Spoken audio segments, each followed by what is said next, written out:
And one insight with that, I think I saw Patrick Mahomes 3 times. Okay. We have been to Chiefs training camps 3 times. Yep.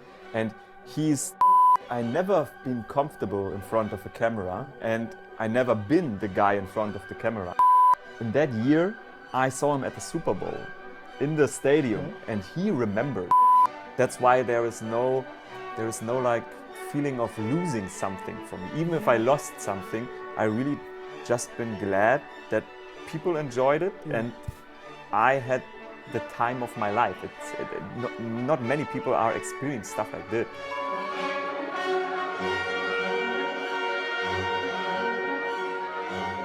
Hey everybody, welcome back to the Imported Podcast. It's been a while since we've had an episode here on this podcast. It's been a very busy summer, but I am very excited about this episode. It's kind of bringing us back to it. This week's episode, if you know anything about American football or the NFL in Germany, you will know who this guy is. Christoph Dommisch, aka Icke, who is a sports journalist who's been covering the NFL on ProSieben. He's done such a great job helping to grow the sports in Germany. We sat down at the ProSieben offices in Munich for a great conversation. Now, this is a 2-part podcast, so you'll notice if you watch all the way to the end on this one, it ends kind of abruptly. Part 2 of this podcast is for the ELF podcast, and in that chapter, we talk more about the European League of Football. That will come out next week. So that is why it ends kind of abruptly on this episode. Second half of this podcast will come out next week. But enough chit-chat. Without further ado, the one and only Icke. Icke, man, thanks for coming on the podcast. Prost. Yeah. Hi. Prost. Thanks Hi. for inviting me. Thanks for coming to Munich. Yeah, you are man. in Munich. Yeah. That is pretty nice. For Pretty me. awesome, man. And you were just showing me around kind of like the campus a little bit here at ProSieben. That's right. And just Yeah. awesome. Yeah. Really cool. Before we get into that, I have to ask you a very important question. Okay, let's go. Okay. Describe or give me the backstory of your nickname. Ooh, okay. Talk to me. Because I have this nickname for, I think now 8 years, Okay. and I'm 36, so the most time of my life I didn't have that nickname. Okay. Because I lived in Berlin, Brandenburg to be fully correct, next to Berlin, and I talk a strong accent from that region in Germany. And nobody there would give me that nickname, Icke, because everybody is talking like this there, and this language, this accent is so hard, and everybody knows it's from Berlin. And people in Berlin don't say ich, but they say ich. And that nickname gave me the world's famous Frank Buschmann, because I was his VJ, I was his cameraman. I was traveling with him, and he always talked to me behind the camera and said, Icke, komm mal her, Icke, come over, Icke, film this, Icke, you are late, Icke, what you are doing. He was already also blaming me with that, and that's why it took like a wave, Yep. and everybody was talking to me with that nickname. My boss even did it, and when I first been on television, Frank Buschmann was the moderator of the show, and he said in television, Icke, what do you have? And go, since man. that, yeah. And now you're Icke. And How do you now like Icke. it? It's pretty good, to be honest, because it's short. Yep. Everybody is recognizing it. And when I'm in in stadiums, it's good to scream. It's like Icke, Icke. I really like that, because this is funny and a little bit embarrassing, because not everybody is thinking I'm true with that, but I'm a sports journalist. Right. So I'm not part of a football game, not part of a show. And I'm always embarrassed if fans start during a game chanting Icke, Icke, because I feel I distract you guys. It's your show. You are the important people.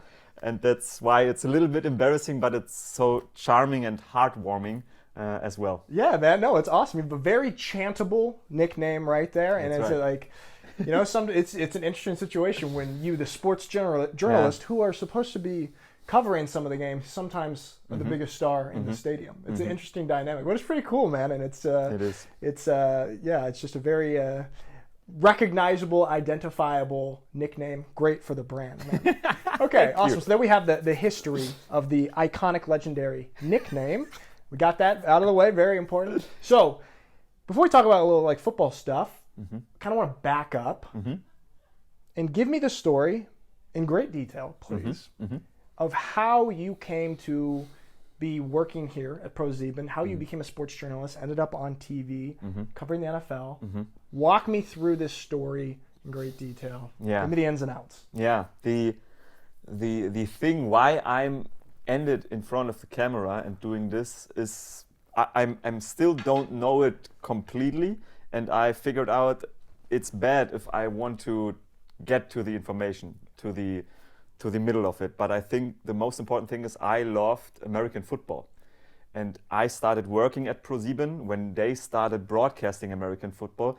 And there were not many people in the editorial who know a thing about American football. And I was passionate about it, I loved it. And I explained it to them why it's good to talk and think and do American football.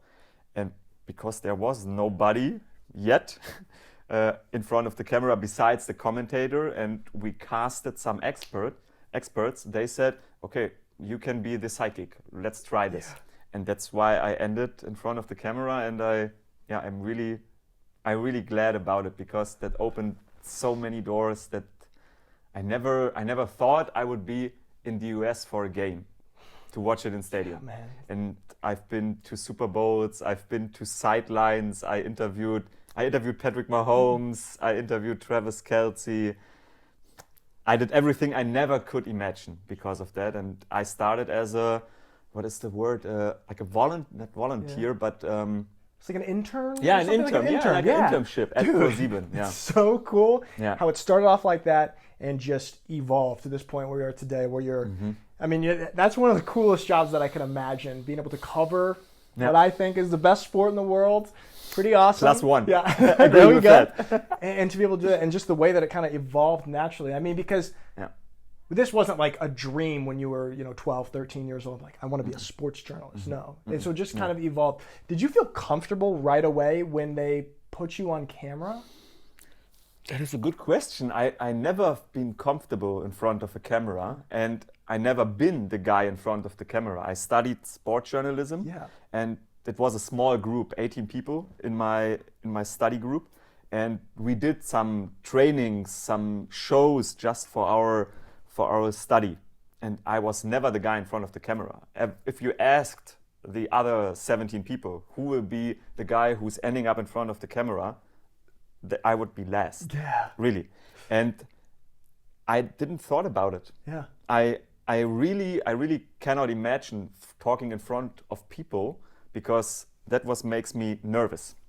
But I talk in front of a camera. We are together here. There are two people behind the camera, and we know briefly, but I need to know the people I talk to, and then I feel comfortable. I'm comfortable in one-on-one situation, but not in audience situations. Yeah.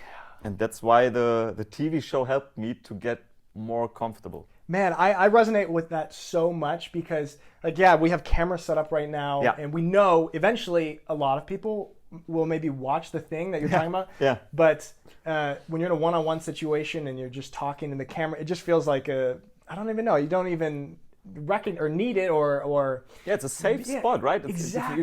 You can feel safe, and you can feel safe with insecure things, because I know that I talked about a strong accent. I'm a nerd. Yeah. I was talking nerdy things. I laugh about nerdy things, and because of the safe situation, I can be loose. Right. I can let it go, and in the end, I discovered that was good for me and good for the people who watched the show, because they loved how we have been on our television shows, and I think it's good to be a little different, but not to be different, but just be different. And then just be yourself. And we're going to get into the shows a little bit and kind of the effect that has had. But I still want to talk a little bit about, so you described yourself, like you said, you're a nerd. You were a nerd. Growing up, what age did you become interested in American football? Was it always growing up? And when was do you remember the first time you saw the sport? I think my first Super Bowl was Titans against Rams, 2002. Oh, I remember that one. Yep. Yeah. Mm-hmm. So that was my first Super Bowl in free television in Germany, but I didn't understood anything, of course. I didn't understood the rules, I didn't understood the game, but I just watched it because I was up at night. It was at night and it was on television. So started really understanding football maybe 2007. Okay. My cousin had the first NFL League Pass. Nice. That was the time when the League Pass started in Europe, and there was that TV format Hard Knocks. Okay. I think it were the Houston Texans in that year.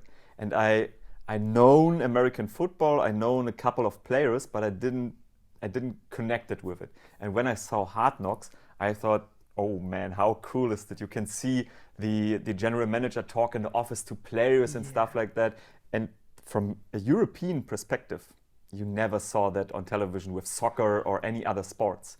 And that's why I got caught up with it. And then I started studying sports journalism. And the people who taught me said, make US sports your niche. Right. And I was good with basketball because of Dirk Nowitzki. I really followed Dirk's career, watched a lot of basketball games at night. And then I started more and more watching American football. And that was the best time for me. I think that will be in review, the best time to start watching football, because there was Peyton, Brady, Rodgers, there were guys like Calvin Johnson, Jamal Charles with the Chiefs. There were so many electrifying guys and so good quarterback play in the NFL. And that's why I fall in love with the sport. Yeah, man, that's awesome. I mean, I'm thinking about like the first time I saw Hard Knocks as well. And you see, it's so cool. I feel like you're getting the insight of the teams and behind the scenes. Kind of, the stuff. Like I had grown up always watching the games on TV, of course, but I remember seeing Hard Knocks for the first time as well, and just seeing like the behind the scenes and what goes into everything. It just kind of attaches you to the game even more. Which is your team? I don't know where you're from in the US. I'm from Portland, Oregon, in the Northwest. So technically my team should probably be the Seattle Seahawks. It's the closest to me. I like them well enough. Actually, I saw them at the first NFL game in Munich. In Germany. I would probably say the 49ers are my favorite team. Close as well. So they're also pretty close. My brother was on their practice squad for a while. He got to go to the Super Bowl as a member. He was on the team, on the practice squad, but on the team. So he got to go to the Super Bowl, and that kind of really solidified me liking the 49ers. What is your team? Wow, this is so hard. I am thinking about this a lot, because when I started, I really rooted for Eli and the Giants, because I hate people who are so talented. And that's why I hated Peyton. And I like the story that there is a small brother looking a little bit. What is Mike Tyson said in a new commercial? The most punchable face in the world.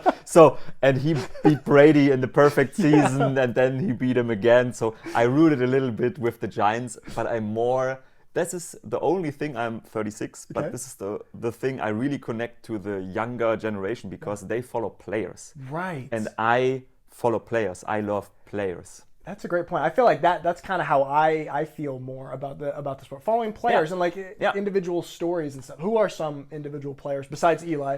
I like that you just got he's kind of like the I don't know, just the little brother, not as cool, not as talented as Peyton, of course. Never gets all of the glory, but somehow beats Brady 2 times. Absolutely. He's actually a legend in his own right. So any other players? I really have a soft spot, despite he is doing some crazy things for Aaron Rodgers. He's really doing the puppet game with the media right now. Yes, but he's the 2-time MVP in the last 3 years. He is talented. I think he was the best with his footwork. When I really started getting into American football in the early 2010s, he was like perfect. He did things with across the body stuff, with footwork and stuff like that. I really love Aaron Rodgers, so I'm a little bit looking at the Jets right now. The other New York team, So you're going from the Giants to the Jets. The Jets are exciting this year. Absolutely, really they have an amazing defense. Have you been watching Hard Knocks yet? Yeah, absolutely. I'm saving it because I like to watch them all in a row. I don't want to wait each week, but I'm excited about that. Also, man, Aaron Rodgers. When I talk to quarterbacks, and oftentimes I'll ask them, hey, who do you admire? Whose quarterback play do you admire? Very often they say Aaron Rodgers, and he's like really the most just naturally gifted thrower of the football. He does crazy things, man. The thing with his fingers when he zips it is so. It's art. I really think if you I know for people who getting used to American football, it's like the hard thing, hits and stuff like that, and highlight reel. But if you really watch Aaron Rodgers closely and in slow motion, there is an aspect of art in it. I love that. Yeah. Jadrian Clark said that. I did a podcast with him. Yeah. And he talked about how you have to be a little bit more, because like the quarterback position is sort of changed a little bit, or it's opened up. Like it used to be, Right. you always just want a very standard traditional pocket passer. Now we've got guys doing things that like Mahomes does and like creates, is an artist with the ball and with the plays. And I like that a lot to say, well, there's a little bit of art in there. Absolutely. Did you watch Quarterback on Netflix? No, I don't have Netflix. Oh, you don't? Oh, man, I'll give you my login, man. You got to watch it. It's great. Raising eyebrows behind the camera. Yeah, but I think I'm the only man in Europe who don't have Netflix. And I really don't watch those shows because I think there is too much marketing in it. I could see that. Self-promoting, and I don't know. I try to avoid as much as I can. I could see that. I heard actually they Peyton Manning produced it, I think. Omaha. Omaha Productions. Yeah. I guess they went to a lot of quarterbacks said no, kind of for the reason that you just said there. Yeah. Like, it's a distraction. It's kind of a lot, kind of self-promoting and stuff. But one insight with that, I think I saw Patrick Mahomes 3 times. Okay. We have been to Chiefs training camps 3 times. Yep. And he's the quarterback, he's the leader of the team, he gets all the media. Yeah. It's his job. But I really think he's really uncomfortable with all those things. He don't like this. He know that this is his job, and that's why he's improving. Since every other year you can see he's getting so much better. But I don't understand when a guy don't like this. And he's so good in his sport, in his profession. I know why he's doing this. I know he get a shitload of money for this. He's the face of the franchise. But when I see this, that he's doing shows like this and my own experiences with him, I think it's work for him, and he has enough work with those 17 games or 21 until the Super Bowl. I don't know. It's interesting, like you get a guy like him, you get so good at a thing, at playing football, at playing quarterback, and you get to the highest level, and you're world class at this skill, but then you're also expected to be kind of the face of a franchise and do all this media and marketing as well, which is, I mean, some people are more comfortable with that than others, and like just like you said, you feel like maybe that's not his favorite thing. I'm wondering, so you mentioned you've got to interview Patrick Mahomes. Kind of, I'm pivoting here a little bit. Got to interview a good amount of big time legends in the NFL world. Yeah. What interviews or interactions stick out to you in your mind? Like you're done, you're like, oh, that was pretty cool, man. This is a thing I will never forget because I interviewed John Harbaugh when he's coaching the Ravens still, but he's Ravens coach, and he had in high school he had some German lessons, so he was really connecting to us. And the Ravens media is really harsh. They don't like media, they don't like interviews. You cannot sit down on their facilities. People are watching it. Stand up. So, and normally I think they are protective, but he was interested in Germany. So we have interviewing him, did some promo stuff, and in that year I saw him at the Super Bowl in the stadium, and he remembered, and we briefly talked again, and he said, "Hey, how are you doing in Germany?" And I asked about the Ravens. So this was so cool for me because I recognized that people are recognizing me for my job, and he remembered what we did and asked how the TV shows are doing and if football is still growing. So this is not specifically an interview thing, but I always remember that because, like I said, I am kind of shy. I know this sounds crazy, but I'm really shy and insecure. So this gives me confidence to be myself, and that's why I always remember this interview.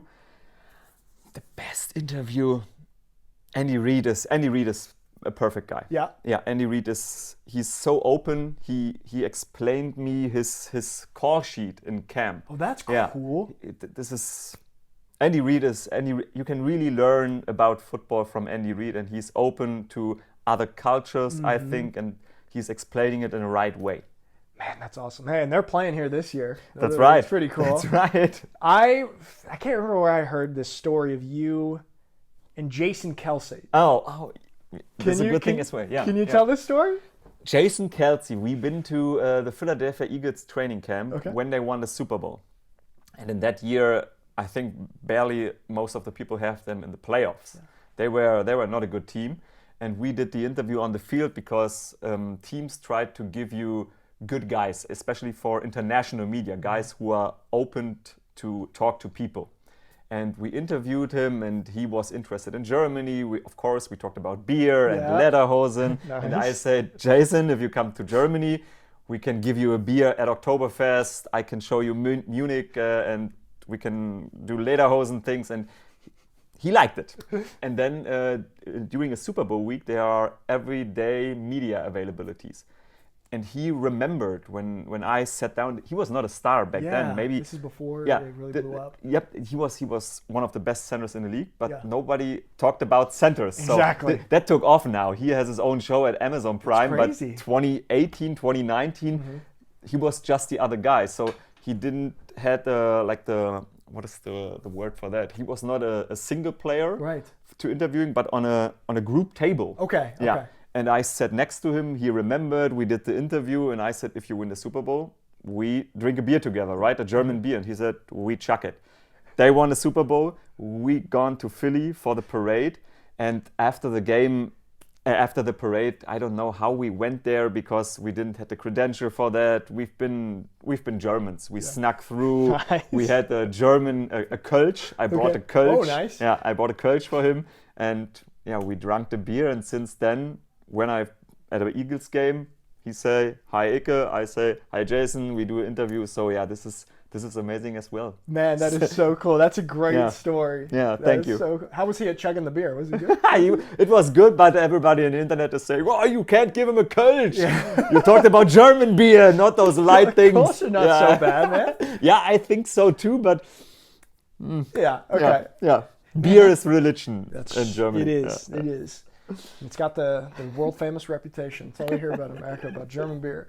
Man, it's just such a cool job and experience that you had gotten to have. That's just like when you're going to work. Does it feel like work for you? I mean, of course, there's aspects that aren't so glorious with everything. Yeah. Of course. I think I make everything for me a lot of work because I always afraid I'm not good enough prepared, and the reality tells me it's true because sometimes I'm not prepared for situations and I have embarrassing situations, and that's why I think I always be better prepared next time. And that's why it's work, but in the end it's like what sport is, right? It's like a childhood thing. You get to do that professional. You watch that as a kid. Everybody is thinking about stuff like that. I'm not a sportive, is that the right word? I don't know. I'm not a good guy in doing sports by my own, so I always thought about watching sport or broadcasting sport or stuff like that, but it was like a child dream, so I made it too, and that's why it's a job, but it's so cool when you get to grow up and work in a field that maybe it's not the exact childhood dream that you had, but pretty close, And it's it's a pretty cool thing when that comes full circle. And if you look back at whatever your 10, 12-year-old self, I've had to do this a few times lately, like when I'm stressed out about working on some video or something, and I'm like, hold on a second, I really enjoy what I get to do for work, and I think me as a kid would be like, oh, that's so cool. And it's probably similar for what you've gotten to do in all of this experience and everything. Yeah. That's awesome, man. So the NFL has really blown up in Germany.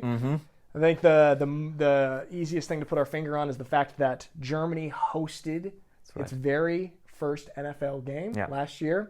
Can you talk to me a little bit about this and you having been involved with helping grow this game, really? Can you talk about what that felt like for the NFL to come to Germany and play a game here? I think you should ask the NFL how they felt about it, but that was a really crazy day for me, and it's always hard. I try to avoid the thinking of I'm involved in the result because I just did my job and people connected and people start to loving it. If I can give them the key to get used to it, to love American football. I'm cool with that, but in the end, it is a good game. It is amazingly produced with 35 cameras. You have so many content in the internet. There's so much access. There are really good stories. I think that's the thing why the NFL took off, because there are stories people can connect. There are guys who lost their mothers, who lost their fathers, single mothers. I know there are stories like that in football or in soccer in Europe as well, but the NFL is better in telling those stories. Yeah. So if you start recognizing those sports and looking for stories, you find good stories to connect with teams, with players, with the sport, and that's why it's really cool that they play the game here. I think we joked about this all the time when we started broadcasting, and that took off, and NFL people come to Germany, we go to the US, and everybody was asking, will there be a game in Germany? And of course everybody said, yeah, there will be a game in Germany, but nobody really thought that would be true. And when they sent over Brady in his last season, this was like, I don't know how we get this lucky, Dude, but it's so cool. Yeah, absolutely. And he there was that play. They had a play in their game plan where he had caught a touchdown. Oh yeah. They called the play. He tripped, Yeah. but they prepared for that game in Germany. I think he never caught a touchdown. Yeah, how cool would that have been if he got it? So they prepared that for a German game, and of course, I think it's his job, but there was some truth in it when Brady said that was an experience he will never forget. That was a special game for him because the crowd was special. There were 70,000 people who loved what they see, and there were people who enjoyed the hell out of it for 10 hours, 8 hours. I don't know. I've arrived at the stadium at 11 a.m. or 10 a.m. Yeah. Game started at 3:30.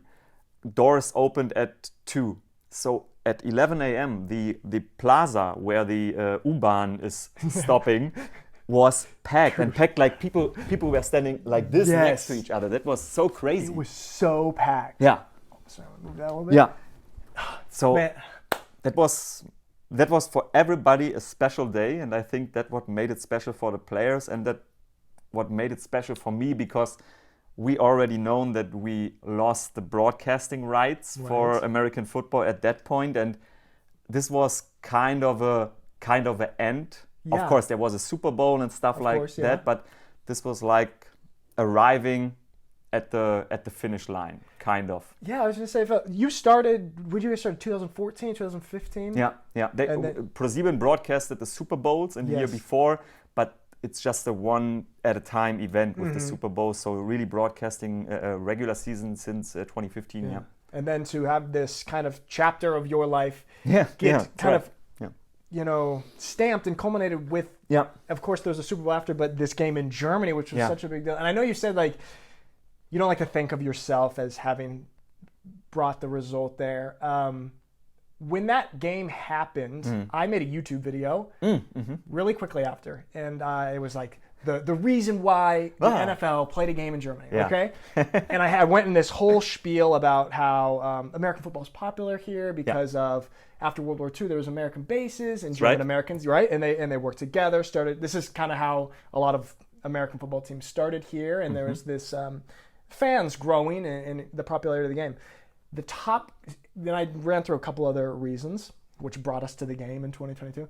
The top comment on that video, which had, I think, thousands of likes, and I think like there's always truth on YouTube when there's a comment and it has a lot of likes, like tons of likes. That means there's truth to it. And the top comment was a huge part of why the game got so popular these years, and why probably it ended up being played here is because of what you guys did with your broadcast and bringing football to people and creating football fans. I know from firsthand experience, my girlfriend is German. Her mom is a German woman who never knew American football before.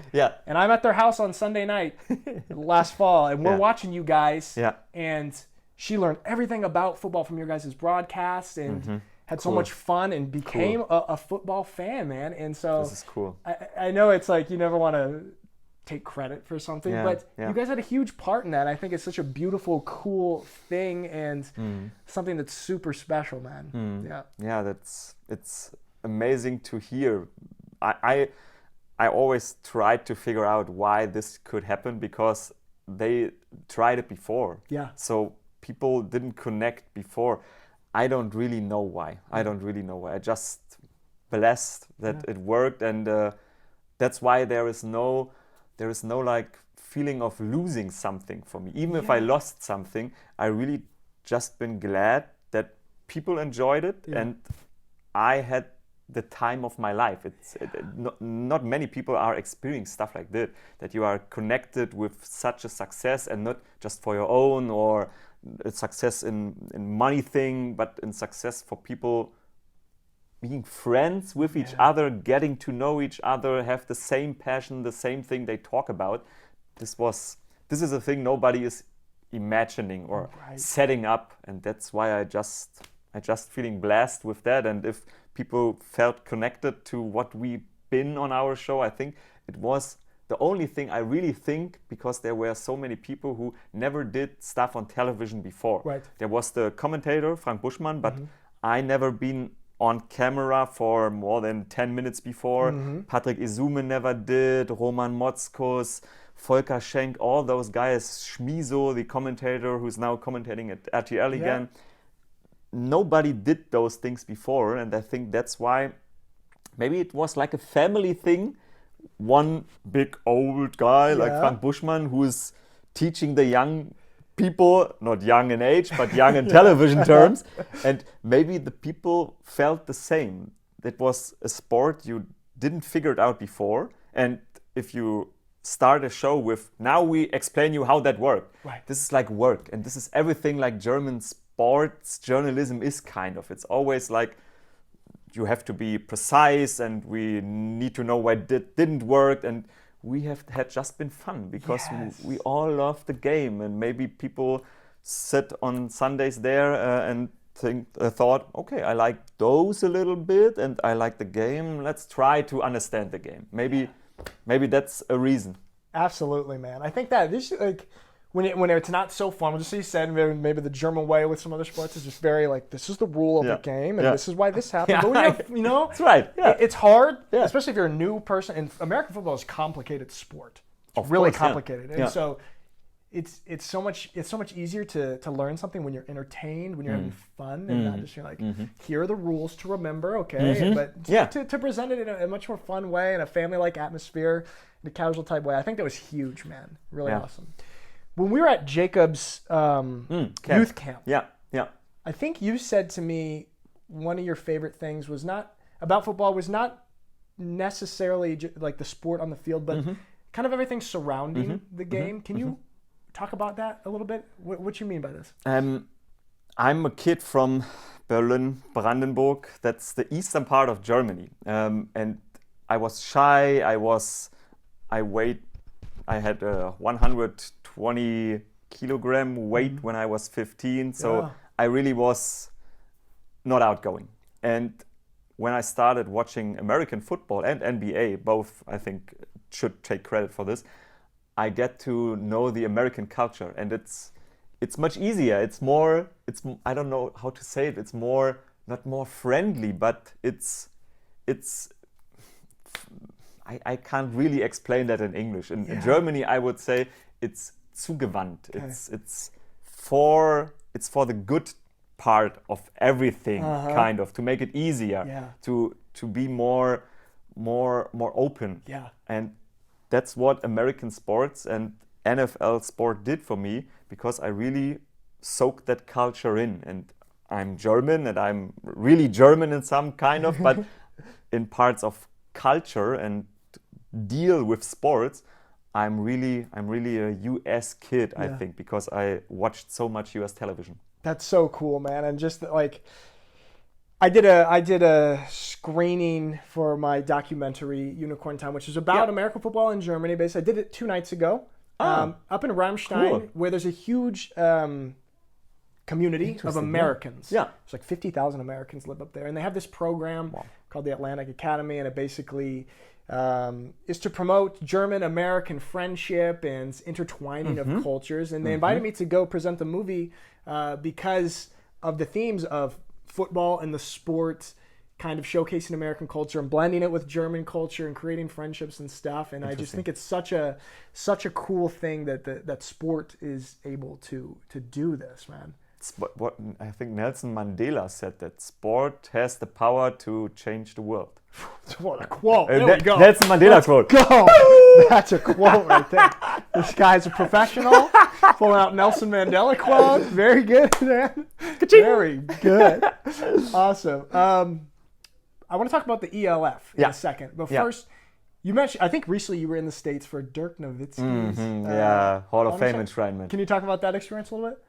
That was the best thing I ever did, besides things I've done in my job. Yeah. This is, in my whole life, this was the best trip I ever did, because I'm really a Dirk Nowitzki fan. I'm all the time starstruck when I see him. I had a couple of chances to interview Dirk Nowitzki as well. Yeah. And the first thing I said was, I spent many nights with you. And he misunderstood it, of course. You don't know me, you can misunderstand that. I really love this guy, and I really was glad that I didn't have to work there. Yeah.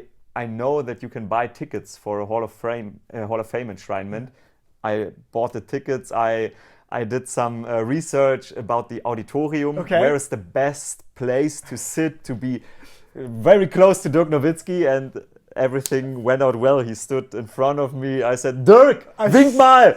And he, Dirk, wave for me. And he looked up and he waved, and that was such a cool day. Everybody was there. Dwayne Wade, Greg Popovich, Tony Parker, all the guys who have been in Dirk's career and a big part of it. Mello was there. Mello is the coolest guy on earth. And that was such a cool trip, and I really enjoyed the hell out of it. And if you watch this, check out the speech from Tony Parker. Tony Parker is like a comedian, like a TV host. That was the best Hall of Fame speech ever. That was like a comedian script. He was so good at it. Okay, sweet. You got to check that out. Yeah, that's awesome. I remember seeing the video. I think it was maybe on Instagram. Yeah, I did. I put it on Instagram. Yeah, that was awesome. Good research, man. Way to position yourself there. Really, really nice.